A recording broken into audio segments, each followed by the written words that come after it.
Hey, what's going on, everybody? This is Alex, a Comic Order. Thank you so much for clicking play on this video. Today, I've got an unboxing. This is the most expensive comic book deal I've ever made, in the tune of $50,000. I hope you guys are excited. This is a holy grail. Here we go.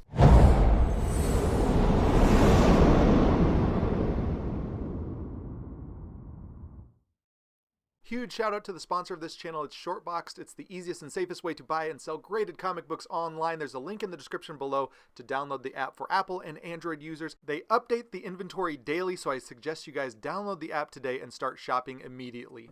I am so excited about unboxing this holy grail, and I would fully expect that you guys would agree that this is a holy grail in the comic book hobby. But before we do that, I want to welcome everybody to the channel. If you hit play on this video, thank you so much. If you hit thumbs up, I would love it, and then comment down below what you think of this holy grail. Also, if you're brand new to the channel, please hit that subscription button and hit that bell to be notified when there's future videos. Check out some of the older videos on the channel as well. But let's get straight into this, and I've got tons of facts and figures about this. But little story first. I was after a holy grail. I have a major grail as well. I've got All-Star 8, the first appearance of Wonder Woman. I wanted a book of that caliber, of that price range, about that $50,000 range. I put out some feelers, and there were several people that were interested. There were several dealers that got back to me with offers or counter offers and just couldn't work out a deal. But the one who answered the call was Top City Comics, a guy that I did a huge deal, about a $20,000 deal with several months ago. He answered the call, and it was, look, I'm already starting to try to open the box. This is not open. This is a genuine reaction to this book.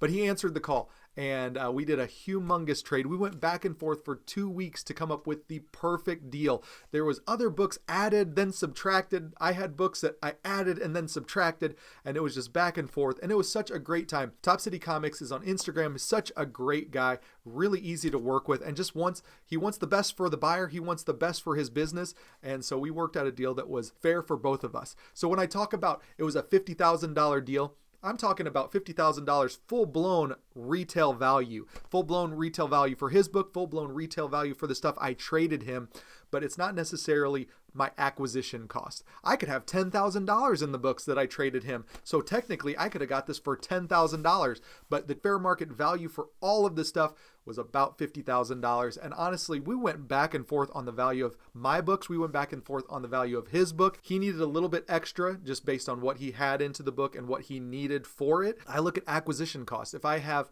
$500 into a book, but the fair market value is $2,500, well, I've got $500 in that book. So to me, it's a $500 book. To him, it's a $2,500 book. So when we're talking about my acquisition costs versus what the full-blown retail value of the trade was, yeah, it's two different things, but it's stuff that I take into consideration. We've got it all down on paper, what we traded, but we won't go into that, what exactly we traded. Traded some Golden Age stuff, traded some Silver Age stuff. A lot of the books that I love are gone, but this is a book that I'm going to love even more. But All-Star 8 is still with me. Superman #3 is still with me. All Flash Comics Quarterly #1 is still with me. Black Terror #1 is still with me. Archie #50 is still with me. A lot of great books are still with me. Brick Bradford #6 is still with me. That's obviously the recreation I had done, but that's still with me. Lots and lots of great books are still with me. The collection is still awesome, but I wanted to add another holy grail to the comic book room, to the comic book collection. I wanted to level up the collection, if you will. I didn't trade any of my Copper Age. Those are still foundational books, I promise you guys. I'm hot on Copper Age books right now for some reason. So videos to come on those. Let's get into this box from Top City Comics and let's check it out. Top City Comics is a pro, so this is packaged like a pro. Tons and tons of bubble wrap. So any guesses right now, based on the thumbnail, based on what I've talked about, what could be in this box? Is it an Action Comics #1? Is it a Superman #1? Detective Comics 27? What is it? Is it a Fantastic Four #1? What do you guys think it is? Any guesses? Put them in the comments right now what your guesses are. He's added a really cool protector around the book, and it makes it present really cool. So I'm going to show you guys what this book is right now. I haven't even taken a look at it. You guys are going to see it before I do. Amazing Fantasy 15. Beautiful looking copy. I'm going to take it out of the plastic. He's got it in this great container. Great case here. So here is the book. What do you guys think? Looks amazing. The image on it is fantastic. Really no Marvel chipping at all. There's a little something right here. Looks like there's a tear right here. So glad that's not torn off. There's like a 2.5 or something on eBay this corner's completely torn off. There's like really no Marvel chipping up there. There's a little staining, which is why it got probably a 2.0. But the book looks incredible. You'll see on the back there is more staining, and this is probably why it got a 2.0. But it is a 2.0 old label, first gen label. Now, we went back and forth on this book. It's attached at both staples. It looks amazing. This thing looks so good. It looks so nice. But yeah, love this. It looks so nice. And that's the reason why I wanted this book, was because of how it presents. This is a 2.0, you guys, but it's attached at both staples. And it looks amazing. So I wanted it because it looks so amazing. I'm going to keep it in this old label because it adds that intrigue. It adds that, because when we were working out the deal, he kept mentioning, and I kept mentioning too, it's an old label. It's an old label. But it's a 2.0 old label. So we can't really value it. We kept trying to value it higher than a 2.0. Because it is it's higher than a 2.0. If you look at this book, this is not a 2.0. This is like a 3.0. Like at minimum. 2.5, 3.0 at minimum.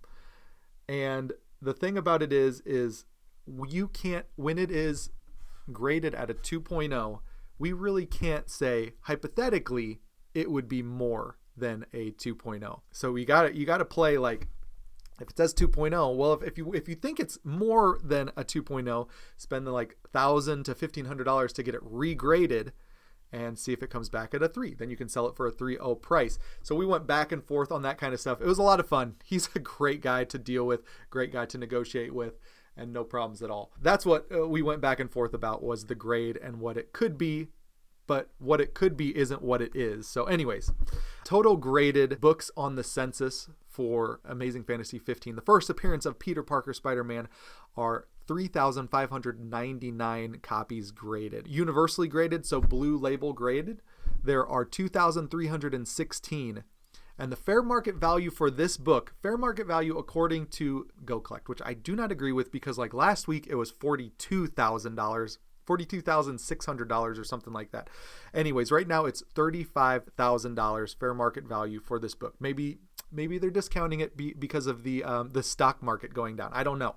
But the last sale for a 2.0 was April 19th, Heritage Auctions, for $38,400. Why is this a $35,000 fair market value? They're Go Collect's broke. Highest recorded sale ever for an Amazing Fantasy 15 was a 9.6, September 12th of 2021, Heritage Auctions, for $3,600,000. So $3.6 million.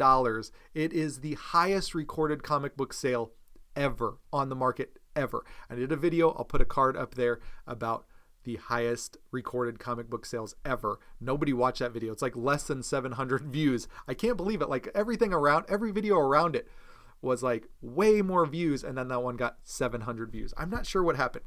Fair market value for a 9.6, which is the highest graded, there's 4 9.6s, is $4,100,000. So $4.1 million for a 9.6. I could believe it. Another thing that I did was I looked on Shortboxed. Shortbox has got 5 copies of Amazing Fantasy 15, a 2.0. They're asking $50,000, I think. It's right here. And then I also looked on eBay. There are so many copies on eBay. But I tell you what, there's like a 2.5 that looks way less than this. Like this whole top corner is cut off. And you guys remember, I had a 0.5, literally had a 0.5. No, like other than like cover detached or something like that, it was a legit 0.5, nothing missing. I got it for $550. If you guys remember that, there's an older video. I'll try to put a card up at the top as well for that video. I'm not sure if I will or not, but older video. It was great. We'll see if I can dig that one up and put a link up here to that video. But there's a ton on eBay, and I'm just so happy to have this beautifully presenting 2.0. I mean, this thing is incredible for a 2.0. Let me know what you guys think about this book for a 2.0. Now, of course, it does have the staining, which I really do think takes it down quite a bit. Oh, another thing that I was going to talk about too was Spider-Man is one of the most recognizable characters worldwide.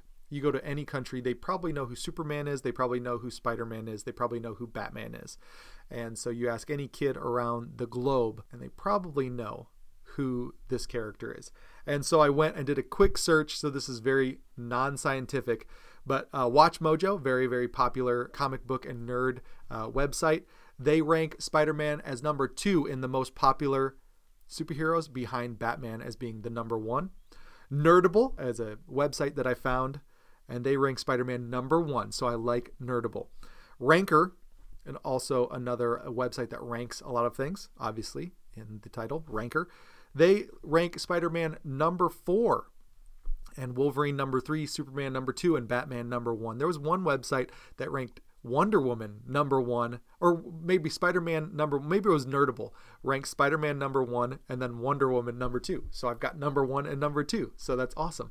But anyways, you guys, that is it. Thank you so much for watching. So happy to have this. Thank you so much for Top City. Thank you so much for Shortbox for sponsoring this video. If you're not already subscribed, hit that subscription button, hit that bell to be notified when there's future videos. You guys hit that thumbs up button for this Holy Grail. If you like this Holy Grail, hit that thumbs up. Also comment down below what you think about this copy. Do you think this is a 2.0 or do you think it's a 2.5, 3.0? Heck, is this a 4.0? I couldn't believe it. I don't know. I don't think it's a 4.0, but is it a 3.0? Who knows? I don't know. We can only see the cover and the back cover. Who knows what it is? It's amazing. It's beautiful regardless. It's got some staining, but it's awesome. And with that, you guys, I will talk to you all on the next one. See ya. Bye.